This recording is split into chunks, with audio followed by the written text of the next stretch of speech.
bir çox müharibələr dalana dirənəndə bitir. Yəni, Bəli. məsələn, Birinci Dünya müharibəsi niyə bitdi? Ona görə ki, heç kəs irəliləyə bilmirdi. Axırda tərəflər bir araya gəlib bu müharibəni bitirmək haqqında, həmin müharibəni bitirmək haqqında o bir razılığa gəldilər və beləcə sülh müqaviləsi imzaladılar.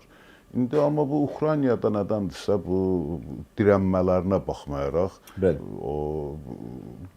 yəni bu müharibəni bitirmək istəmirlər. Niyə bitirmək istəmirlər? Əslində onun səbəbi də aydındır. Ukraynada, Rusiyada o böyük ümidlər bəsləyir öz qələbələrinə. Çünki Ukraynaya qərb dövlətləri o dəstəyi verir və o dəstək istər-istəməz onda o qələbəyə inam formalaşdırır. Rusiyada isə o hesab edir ki, Ukrayna çox zəifdir, bunun qarşısında necə məğlub olmaq olar, yəni bunu da öz qüruruna sığışdırmır və bu müharibəni istər-istəməz hər iki tərəf davam etdirmək əzmini göstərirlər. Amma bunlar nə ilə nəticələnəcək? Bunlar sadəcə itkilərlə, yəni itkilərdən başqa heç bir şey qazanmayacaqlar, xüsusilə Rusiya.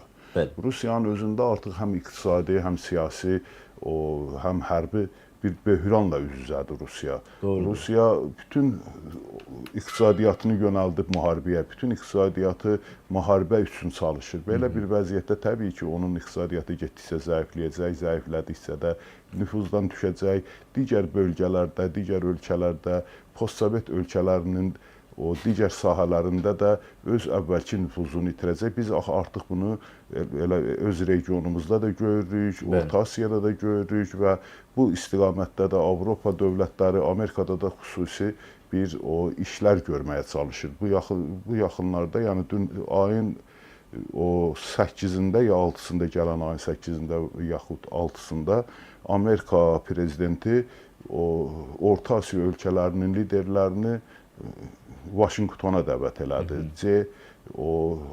C5 üstəgəl 1 o samiti keçirmək istəyirlər. Bununla da Amerika artıq nəinki Ukraynanı və o Cənubi Qafqazı, həm də Orta Asiyada öz nüfuzunu bərpa etməyə çalışır. Təbii ki, bütün bunlar Rusiyanın əleyhinədir. Rusiya bunlar necə reaksiya verəcək, halı da qalmayıbdır. Bunlar əslində bizim üçün yaxşı gözləntilərdir, yaxşı nəticələrdir. Niyə? Çünki artıq Azərbaycanın çoxdan arzuladığı türk dünyası ilə əlaqələr dövrü, türk dünyasının birliyi, o turançılıq ideyalarının bərqərar olması artıq özünü göstərməyə başlayır. Amma bu həm də Rusiya üçün böyük bir dağıntı deməkdir. Rusiya artıq bu faktlarla, bu vəziyyətlə razılaşmağa məhkumdur. Razılaşmasa müharibəni davam elətdirməlidir. Müharibədə nə qədər belə deyək, irəliləsə də, indi o irəlilədiyi belə bir ayda 200 metr və yaxud yarım kilometr irəliləyə bilir. Bununla da Rusiyanın nəsə qazanacağını mən təsəvvür eləmirəm. 200 il döyüşə ki, bir Ukraynanın bir vilayətini alır, 200-ə bir vilayəti alar. Ondan artıqını ala bilməz, üstəlik milyonlarla insan bahasına. O deməkdir ki, Rusiyada adam qalmayacaq, hamısı gərək gedə vuruşa. Çox böyük ölkədir Ukrayna. Bəli. Ərazisinə görə Avropanın ən böyük ölkəsidir. Ən böyük ölkəsidir. Zelenski deyir, biz ildə 800 min deməli, dron istehsal eləmək istəyirik. Yəni, belə bir potensialı olan ölkə ilə neçə il döyüşəcək Rusiya? İndi üstəlik təkcə bu Ukrayna eləmir bunu. Bunu Ukrayna ilə yanaşı Amerikada, Avropa dövlətləri də ona istənilən dəstəyi verirlər. Dünənə qədər verə bilmirdilər, qorxurdular, artıq o xofdan da çıxıblar. Niyə çıxıblar? Çünki Rusiya dəfələrlə dedi, mən atom bombasından istifadə edəcəyəm, onu çəkindirici güc kimi ortaya qoydu və sonunda həmən çəkindirici güc amili öz